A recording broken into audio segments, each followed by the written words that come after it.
ನಮಸ್ಕಾರ ವೀಕ್ಷಕರೇ, lab doctor ಚಾನೆಲ್ಗೆ ಸ್ವಾಗತ. If you new to the ಚಾನಲನ್ನು ಪ್ಲೀಸ್ ಲೈಕ್ ಮಾಡಿ, ಶೇರ್ ಮಾಡಿ ಮತ್ತು ಸಬ್ಸ್ಕ್ರೈಬ್ ಮಾಡಿ.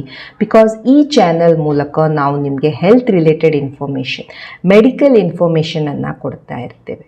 ಬಹಳಷ್ಟು ಸಲ ಮಹಿಳೆಯರು ಈ ಇಂಪ್ಲಾಂಟೇಷನ್ ಬ್ಲೀಡಿಂಗ್ ಬಗ್ಗೆ ಕ್ವೆಶನ್ಸನ್ನು ಕೇಳ್ತಾ ಇರ್ತಾರೆ. ನಾನು ಈ ಇಂಪ್ಲಾಂಟೇಷನ್ ಬ್ಲೀಡಿಂಗ್, ಇಂಪ್ಲಾಂಟೇಷನ್ ಪೇನ್ ಇವುಗಳೆಲ್ಲದರ ಬಗ್ಗೆ ವಿಡಿಯೋಸನ್ನು ಮಾಡಿದ್ದೇನೆ, ನೀವು ಅದನ್ನು ರೆಫರ್ ಮಾಡ್ಕೊಳ್ಬೋದು.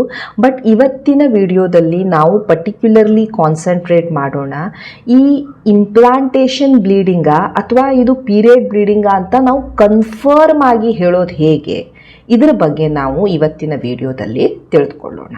ಬಿಫೋರ್ ವಿ ಸ್ಟಾರ್ಟ್ ಈ implantation bleeding, let us just brush up. ಈ ಇಂಪ್ಲಾಂಟೇಷನ್ ಬ್ಲೀಡಿಂಗ್ ಅಂದರೆ ಏನು ಅನ್ನೋದರ ಬಗ್ಗೆ ಒಂದು ಸ್ವಲ್ಪ ಬ್ರಷ್ ಅಪ್ ಮಾಡ್ಕೊಳ್ಳೋಣ. ಸೊ ನಮ್ಮ ಗರ್ಭಕೋಶ ಇದು ಎರಡು ಕಡೆ ಎರಡು ಟ್ಯೂಬ್ಸ್ ಇರುತ್ತೆ ಆ್ಯಂಡ್ ಎರಡು ಕಡೆ ಎರಡು ಅಂಡಾಶಯ ಇರುತ್ತೆ. ಆ್ಯಂಡ್ ಈ ಅಂಡಾಶಯದಿಂದ ಎಗ್ ರಿಲೀಸ್ ಆಗ್ತಾ ಇರುತ್ತೆ. ಎಗ್ ರಿಲೀಸ್ ಆಗೋದು ಅಂದ್ರೆ ಅಂಡೋತ್ಪತ್ತಿ ಆಗೋದು, ಓವ್ಯುಲೇಷನ್ ಆಗೋದು. ಸೊ ಎವ್ರಿ ಮಂತ್ ಒಂದು ಎಗ್ ರಿಲೀಸ್ ಆಗ್ತಾ ಇರುತ್ತೆ. ಈ ಎಗ್ ಇನ ಜೊತೆ ಈ ಶುಕ್ರಾಣು ಕೂಡಿಕೊಂಡಾಗ ಇದು ಈ ಫರ್ಟಿಲೈಸ್ಡ್ ಎಗ್ ಅಂತ ಹೇಳ್ತಾ ಇರ್ತೇವೆ. ಈ ಫರ್ಟಿಲೈಸ್ಡ್ ಎಗ್ ಏನಿರುತ್ತೆ, ಇಲ್ಲಿಂದ ಈ ಟ್ಯೂಬ್ ಇಂದ ಅದು ನಿಮ್ಮ ಗರ್ಭಕೋಶಕ್ಕೆ ಬಂದು ಗರ್ಭಕೋಶದ ಒಳಗೋಡೆಯಲ್ಲಿ ಇದು ಅಂಟ್ಕೊಳ್ಳುತ್ತೆ. ಸೊ ಈ ಅಂಡೋತ್ಪತ್ತಿಯಾಗಿ ಶುಕ್ರಾಣುವಿನ ಜೊತೆ ಕೂಡ್ಕೊಂಡು ಇಲ್ಲಿಂದ ಟ್ರಾವೆಲ್ ಮಾಡಲಿಕ್ಕೆ ಇದಕ್ಕೆ ಅರೌಂಡ್ 6 to 12 days ಬೇಕು, 6 to 12 ದಿನ ಬೇಕು. ಸೊ ಈ ಇಂಪ್ಲಾಂಟೇಶನ್ ಏನಿದೆ ಇದು ಅಂಡೋತ್ಪತ್ತಿಯಾದ ಒಂದು 6 to 12 ದಿನಗಳ ನಂತರ ಆಗ್ತಾ ಇರುತ್ತೆ. ಸೊ ಇಂಪ್ಲಾಂಟೇಶನ್ ಅಂದ್ರೆ ಏನು, ಇಲ್ಲಿ ಬಂದಂತಹ ಫರ್ಟಿಲೈಸ್ಡ್ ಎಗ್ ಏನಿದೆ ಇಲ್ಲಿ ಅದು ಗೋಡೆಗೆ ಅಂಟ್ಕೊಳ್ಳೋದು, ಗೋಡೆಯನ್ನ ಕೊರೆದು ಅಲ್ಲಿ ಅಂಟ್ಕೊಳ್ತಾ ಇರುತ್ತೆ. ಇದು ಕೊರಿತಾ ಇರಬೇಕಾದ್ರೆ ಇಲ್ಲಿ ಸ್ವಲ್ಪ ಬ್ಲೀಡ್ ಆಗ್ತಾ ಇರುತ್ತೆ. ಇದನ್ನ ನಾವು ಇಂಪ್ಲಾಂಟೇಶನ್ ಬ್ಲೀಡ್ ಅಂತ ಇರ್ತೀವಿ. ಹೇಗೆ ಈ ರ್ಯಾಟ್ ತನ್ನ ಬಿಲವನ್ನ ಕೊರಿತಾ ಇರುತ್ತೆ, ಅದೇ ರೀತಿ ಈ ಫರ್ಟಿಲೈಸ್ಡ್ ಎಗ್ ಇಲ್ಲಿ ಈ ಗೋಡೆಗೆ ಅಂಟ್ಕೊಳ್ಳಕ್ಕೆ ಒಂದು ಒಳ್ಳೆಯ ಪರಿಸರನ ಹುಡ್ಕೊಂಡು ಅಲ್ಲಿ ಅದು ಅಂಟ್ಕೊಳ್ಳಕ್ಕೆ ಈ ಬಿಲವನ್ನ ಮಾಡದ ತರ ಅಲ್ಲಿ ಅದು ಕೆರಿತಾ ಇರುತ್ತೆ. ಅಂಡ್ ಈ ಗೋಡೆಯನ್ನ ಕೆರಿತಾ ಇರ್ಬೇಕಾದ್ರೆ ಇಲ್ಲಿ ಸ್ವಲ್ಪ ಬ್ಲೀಡಿಂಗ್ ಆಗ್ತಾ ಇರುತ್ತೆ. ಸೊ ಇಲ್ಲಿ ನೀವು ನೋಡ್ಬೋದು, ಇದು ಫರ್ಟಿಲೈಸ್ಡ್ ಎಗ್ ಅಂಡ್ ಹೇಗೆ ಇದು ಇಲ್ಲಿ ಅದನ್ನ ಅಟ್ಯಾಚ್ ಮಾಡ್ಕೊಳ್ಬೇಕಾದ್ರೆ ಸ್ವಲ್ಪ ಅಮೌಂಟ್ ಆಫ್ ಬ್ಲೀಡ್ ಆಗ್ತಾ ಇರುತ್ತೆ. ಈ ಬ್ಲೀಡಿಂಗ್ ಅನ್ನ ನಾವು ಇಂಪ್ಲಾಂಟೇಶನ್ ಬ್ಲೀಡಿಂಗ್ ಅಂತ ಹೇಳ್ತಾ ಇರ್ತೇವೆ. ಸೊ ಈ ಬ್ಲೀಡಿಂಗ್ ಯಾವಾಗ ಆಗ್ತಾ ಇರುತ್ತೆ, ಸಪೋಸ್ ನಿಮ್ಮ ಸೈಕಲ್ 28 ದಿವಸದಿತ್ತು ಅಂದಾಗ ನಿಮ್ಗೆ ಅಂಡೋತ್ಪತ್ತಿ ಯಾವಾಗ ಆಗತ್ತೆ, 28 - 14, 14ನೇ ತಾರೀಕಿಗೆ ಅಂಡೋತ್ಪತ್ತಿ ಆಗ್ತಾ ಇರಬಹುದು. ಎಕ್ಸಾಕ್ಟ್ಲಿ 14 ಅಂತ ಅಲ್ಲ, ಹಿಂದೆ ಮುಂದೆ ಆಗ್ತಾ ಇರುತ್ತೆ. ಬಟ್ ಸಪೋಸ್ ನಾವು ಕ್ಯಾಲ್ಕುಲೇಟ್ ಮಾಡೋಣ ಅಂತ ಹೇಳಿದ್ರೆ 14ನೇ ದಿವಸಕ್ಕೆ ಅಂಡೋತ್ಪತ್ತಿ ಆಗತ್ತೆ. ನಾನೇನ್ ಹೇಳಿದೆ, ಇಂಪ್ಲಾಂಟೇಶನ್ ಆಗತ್ತೆ 6 to 12 days. ಸೊ ಇಂಪ್ಲಾಂಟೇಶನ್ 20ನೇ ದಿವಸಕ್ಕೆ ಆಗ್ತಾ ಇರಬಹುದು ಅಥವಾ 26ನೇ ದಿವಸಕ್ಕೆ. 14 + 6 20, 14 + 12 26th ಡೇಗೆ ನಿಮ್ಗೆ ಇಂಪ್ಲಾಂಟೇಶನ್ ಆಗ್ತಾ ಇರ್ಬೋದು. ನಿಮ್ಮ ಪಿರಿಯಡಿನ ಹತ್ರನೇ ಇರುತ್ತೆ ಈ ಟೈಮು. ಈಗ ಸಪೋಸ್ ನೀವು 30 ದಿವಸದ ನಿಮ್ಮ ಸೈಕಲ್, ಸೊ ನಿಮ್ಗೆ ಯಾವಾಗ ಅಂಡೋತ್ಪತ್ತಿ ಆಗ್ತಾ ಇರುತ್ತೆ, ಆಲ್ಮೋಸ್ಟ್ 16ನೇ ದಿವಸಕ್ಕೆ. ಸೊ ನಿಮ್ಗೆ ಇಂಪ್ಲಾಂಟೇಶನ್ ಯಾವಾಗ ಆಗತ್ತೆ, 16 + 6 that is 22 or 16 + 12 that is 28, ಅಂದ್ರೆ 6 to 12 days after ovulation. So ಈ ಟೈಮ್ ಏನಿರುತ್ತೆ ಆಲ್ಮೋಸ್ಟ್ ನಿಮ್ಮ ಪಿರಿಯಡಿನ ಹತ್ರ ಒಂದು 2-3 ದಿನ ಅಂತರದಲ್ಲಿ ಆಗ್ತಾ ಇರುತ್ತೆ. ಇಂಪಾರ್ಟೆಂಟ್ ಹಾರ್ಮೋನ್ ಯಾವುದು ಈ ಟೈಮಲ್ಲಿ ಸೆಕ್ರೀಟ್ ಆಗತ್ತೆ, β-HCG. ಅಂಡ್ ಈ β-HCG ಅನ್ನ ನಾವು ನಿಮ್ಮ ಈ ಪ್ರೆಗ್ನೆನ್ಸಿ ಟೆಸ್ಟ್ ಅಲ್ಲಿ ಡಿಟೆಕ್ಟ್ ಮಾಡ್ತಾ ಇರ್ತೇವೆ. ಸೊ ಅದು ಇಂಪ್ಲಾಂಟ್ ಆಯ್ತು, ಅಲ್ಲಿ ಅಂಟ್ಕೊಳ್ತು, ಆವಾಗ ನಮ್ಮ ಬಾಡಿ ಈ ಹಾರ್ಮೋನ್ ಅನ್ನ ಪ್ರೊಡ್ಯೂಸ್ ಮಾಡಲೇಬೇಕು. ಅಂಡ್ ಇದನ್ನ ನಾವು ಈ ಟೆಸ್ಟಿನ ಮೂಲಕ ಪತ್ತೆ ಹಚ್ಕೊಂಡು ಹೌದು ನಿಮ್ಗೆ ಪ್ರೆಗ್ನೆನ್ಸಿ ಇದೆ ಅಂತ ಕನ್ಫರ್ಮ್ ಮಾಡ್ಕೊಳ್ತೇವೆ. ಸಪೋಸ್ ಇಂಪ್ಲಾಂಟೇಶನ್ ಆಗ್ಲೇ ಇಲ್ಲ, ಅದು ಅಲ್ಲಿ ಅಂಟ್ಕೊಳ್ಳೇ ಇಲ್ಲ, ನಿಮ್ಮ ಬಾಡಿ β-HCG ಅನ್ನ ಪ್ರೊಡ್ಯೂಸ್ ಮಾಡೋದೇ ಇಲ್ಲ. β-HCG ಪ್ರೊಡ್ಯೂಸ್ ಆಗ್ಲಿಲ್ಲ ಆದಾಗ ಈ ಟೆಸ್ಟ್ ಏನಿರುತ್ತೆ ಇದು ನೆಗೆಟಿವ್ ಬರುತ್ತೆ, ಒಂದೇ ಗೆರೆ ಬರ್ತಾ ಇರುತ್ತೆ, ಅಂದ್ರೆ ನಿಮ್ಗೆ ಪ್ರೆಗ್ನೆನ್ಸಿ ಆಗಿಲ್ಲ ಅಂತ ಅರ್ಥ. ಸೊ ಈ ಇಂಪ್ಲಾಂಟೇಷನ್ ಬ್ಲೀಡಿಂಗ್ ಅಂದರೆ ಏನು? ಯಾವಾಗ ನಮ್ಮ ಎಂಬ್ರಿಯೋ ನಮ್ಮ ಗರ್ಭಕೋಶದ ಒಳಗೋಡೆಯಲ್ಲಿ ಅಂಟ್ಕೊಳ್ಳುತ್ತೆ ಆವಾಗ ಆಗುವಂತಹ ಒಂದು ಬ್ಲೀಡಿಂಗ್. ಸೊ ಯೂಶ್ವಲಿ ಇದು ಯಾವತ್ತಾಗ್ತಾ ಇರುತ್ತೆ? ನಿಮ್ಮ ಓವ್ಯುಲೇಷನ್ ಆದಂತಹ ಒಂದು 6 to 12 ಡೇಸಿಗೆ ಆಗ್ತಾ ಇರುತ್ತೆ. ಸೊ ಸಪೋಸ್ ನಿಮ್ಮ ಸೈಕಲ್ ಒಂದು 28 ಡೇಸಿನ ಸೈಕಲ್ ಅಂದ್ಕೊಳ್ಳೋಣ. 28 ಡೇಸಿನ ಸೈಕಲ್ ಅಂದರೆ ನಿಮಗೆ ಯಾವತ್ತು ಓವ್ಯುಲೇಷನ್ ಆಗ್ತಾ ಇರುತ್ತೆ? ಅರೌಂಡ್ 14th ಡೇಗೆ, 28 - 14 ಅರೌಂಡ್ 14th ಡೇಗೆ ನಿಮಗೆ ಓವ್ಯುಲೇಷನ್ ಆಗ್ತಾ ಇರುತ್ತೆ.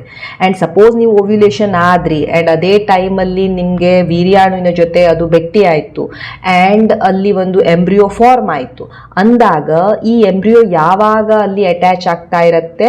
ಅರೌಂಡ್ 6 to 12 ಡೇಸ್ ನಂತರ, ಅರೌಂಡ್ 20th ಡೇಗೆ 14 + 6 ಅಥವಾ ಅರೌಂಡ್ 12 ಡೇಸ್ ಆಫ್ಟರ್ ಓವ್ಯುಲೇಷನ್ ಅಂದರೆ 14 + 12 26th ಡೇಗೆ 20 ರಿಂದ 26ನೇ ದಿವಸಗಳ ಒಳಗಡೆ ಈ ಇಂಪ್ಲಾಂಟೇಷನ್ ಆಗ್ತಾ ಇರುತ್ತೆ.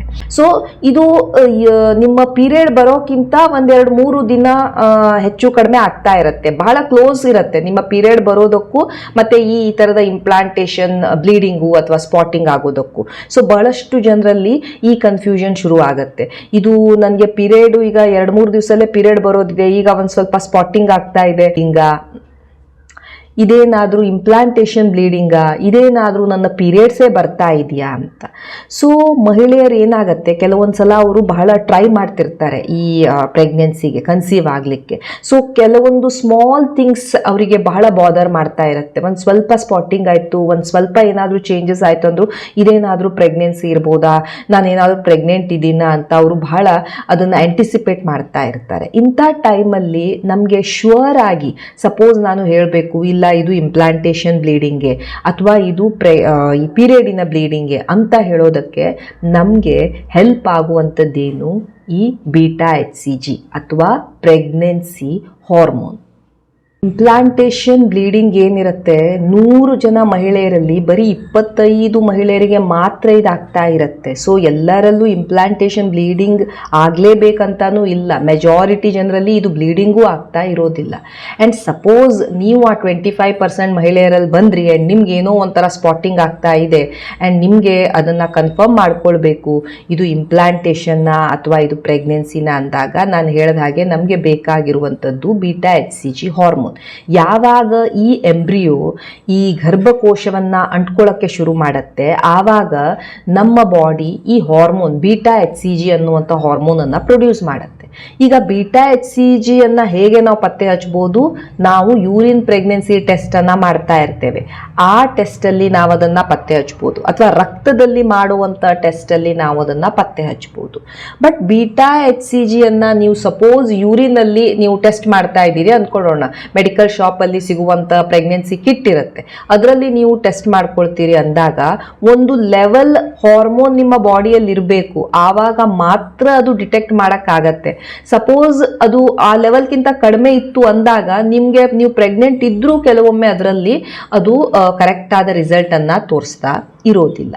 ಸೊ ನಿಮಗೆ ಕನ್ಫರ್ಮ್ ಆಗಬೇಕು ನಿಮಗೆ ಪ್ರೆಗ್ನೆನ್ಸಿನ ಇದು ಅಥವಾ ನಿಮ್ಮ ಪೀರಿಯಡ್ಸಾ ಅಂತ ಇದ್ದಾಗ ನೀವು ಟೆಸ್ಟ್ ಮಾಡಬೇಕಾಗತ್ತೆ. ಈಗ ಯಾವಾಗ ಟೆಸ್ಟ್ ಮಾಡಬೇಕು?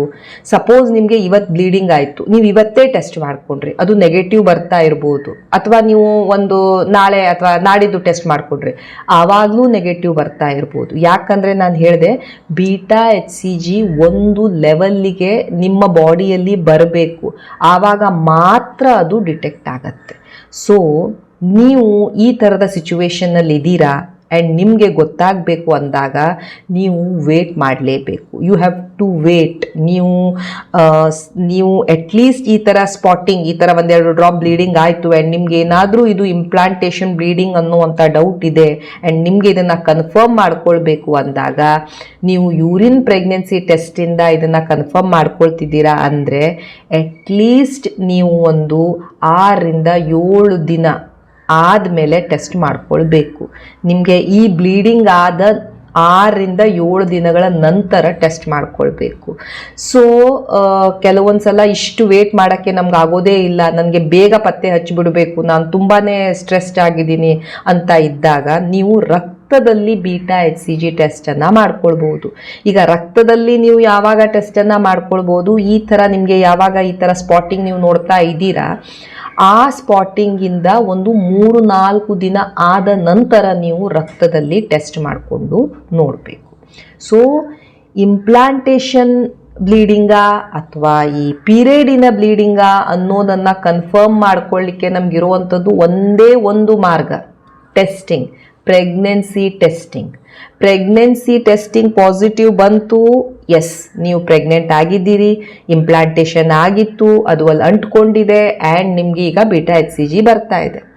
ನಿಮ್ಮ beta HCG test, pregnancy test negative ಬಂತು, ನಿಮ್ಮ ಪ್ರೆಗ್ನೆನ್ಸಿ ಆಗಿರುವಂಥ ಚಾನ್ಸಸ್ ಬಹಳ ಕಡಿಮೆ. ಬಟ್ ಮೈಂಡ್ ಯು, ಯಾವಾಗ ಟೆಸ್ಟ್ ಮಾಡ್ತೀರಾ ಅದು ಬಹಳ ಇಂಪಾರ್ಟೆಂಟ್ ಇರುತ್ತೆ. ಬಹಳ ಬೇಗ ಟೆಸ್ಟ್ ಮಾಡಿದರೆ ಕೆಲವೊಮ್ಮೆ ಅದು ರಾಂಗ್ ಆಗಿ ನೆಗೆಟಿವ್ ಅಂತ ತೋರಿಸ್ತಾ ಇರ್ಬೋದು. ಸೊ ವೇಟ್ ಮಾಡಿ. ಯೂಶ್ವಲಿ ನಾವೇನು ಹೇಳ್ತೀವಿ ಪೇಷಂಟ್ಸಿಗೆ, ಇಷ್ಟೇ ವೇಟ್ ಮಾಡಿದಿರಂತೆ, ಇನ್ನೊಂದು ವಾರ ವೇಟ್ ಮಾಡಿ, ನಿಮ್ಮ ಪೀರಿಯಡ್ ಮಿಸ್ ಆಗೋ ತನಕ ಆದರೂ ವೇಟ್ ಮಾಡಿ, ಇಲ್ಲ ನಿಮ್ಮ ಇಂಪ್ಲಾಂಟೇಷನ್ ಬ್ಲೀಡಿಂಗ್ ಆದ 1 ವಾರದ ತನಕ ಆದರೂ ವೇಟ್ ಮಾಡಿ, ಆವಾಗ ಟೆಸ್ಟ್ ಮಾಡಿ. ಯಾಕಂದರೆ ಟೆಸ್ಟಿಂಗ್ ಮಾಡೋದು ಸಹ ಬಹಳ ಇಂಪಾರ್ಟೆಂಟ್ ಇರುತ್ತೆ, ಈ ಕರೆಕ್ಟ್ ಟೈಮಲ್ಲಿ ಟೆಸ್ಟಿಂಗ್ ಮಾಡೋದು. ಸೊ ಯೂಶ್ವಲಿ ಈ ಇಂಪ್ಲಾಂಟೇಷನ್ ಬ್ಲೀಡಿಂಗು ಮತ್ತು ಪೀರಿಯಡ್ ಬರೋ ಟೈಮು ಬಹಳ ಹತ್ರ ಇರೋದ್ರಿಂದ ಈ ಕನ್ಫ್ಯೂಷನ್ ಯಾವಾಗಲೂ ಇರುತ್ತೆ. ಸೊ ನೀವು ಏನು ಮಾಡ್ಬೋದು, ನಿಮಗೆ ಈ ಥರ ಇಂಪ್ಲಾಂಟೇಷನ್ ಬ್ಲೀಡಿಂಗ್ ಅನ್ನಿಸ್ತಾ ಇದೆ ಅಂದಾಗ ನೀವು ಡಿಸೈಡ್ ಮಾಡ್ಕೊಳ್ಳಿ, ನೀವು ಯೂರಿನ್ ಪ್ರೆಗ್ನೆನ್ಸಿ ಟೆಸ್ಟಿಂದ ಚೆಕ್ ಮಾಡ್ತೀರಾ ಅಂದರೆ ಈ ಇಂಪ್ಲಾಂಟೇಷನ್ ಬ್ಲೀಡಿಂಗ್ ಆದ ಒಂದು 6-7 ದಿನಗಳ ನಂತರ ಒಂದು ಯೂರಿನ್ ಪ್ರೆಗ್ನೆನ್ಸಿ ಟೆಸ್ಟನ್ನು ಚೆಕ್ ಮಾಡಿ. ಸಪೋಸ್ ಅದು ನೆಗೆಟಿವ್ ಬಂತು ಆ್ಯಂಡ್ ನಿಮಗೆ ಪೀರಿಯಡೇ ಬರ್ತಾ ಇಲ್ಲ ಅಂದಾಗ ಇನ್ನೊಂದು ವಾರ ನಂತರ ಮತ್ತೆ ಚೆಕ್ ಮಾಡ್ಕೊಳ್ಳಿ, ಆವಾಗ ಹಾರ್ಮೋನ್ ಲೆವೆಲ್ ಜಾಸ್ತಿ ಬಂದಿರ್ಬೋದು. ಸಪೋಸ್ ನಿಮ್ಗೆ ಆವಾಗ ಪೀರಿಯಡೇ ಬಂದುಬಿಡ್ತು, ನಾರ್ಮಲ್ ಪೀರಿಯಡ್ ಫ್ಲೋ ಥರ ಅಂದಾಗ ನಿಮ್ಗೆ ಗೊತ್ತೇ ಆಗಿ ಹೋಗ್ಬಿಡುತ್ತೆ ದಟ್ ಹೌದು ನನಗೆ ಪೀರಿಯಡ್ ಬಂದುಬಿಡ್ತು ಅಂತ. ಬಟ್ ಯೂಶ್ವಲಿ ಇಂಪ್ಲಾಂಟೇಷನ್ ಬ್ಲೀಡಿಂಗ್ ಆದ, ಈ ಸ್ಪಾಟಿಂಗ್ ಆದ ಒಂದು 6-7 ದಿನಗಳ ನಂತರ ನೀವು ಯೂರಿನ್ನಲ್ಲಿ ಪ್ರೆಗ್ನೆನ್ಸಿ ಟೆಸ್ಟನ್ನು ಮಾಡ್ಕೊಳ್ಬೋದು.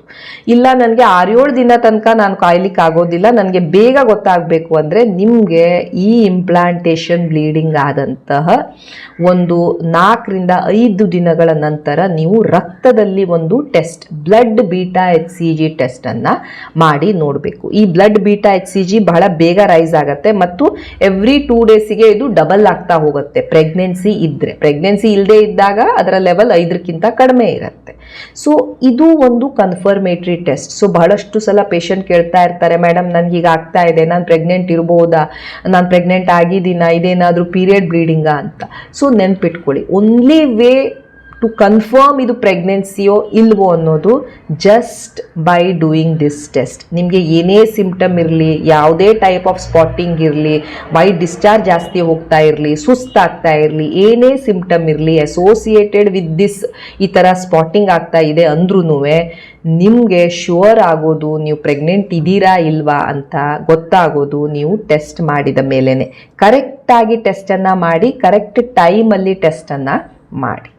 So that is all about how to confirm ಇದು implantation ಅಥವಾ ಇದು period bleed ಅಂತ.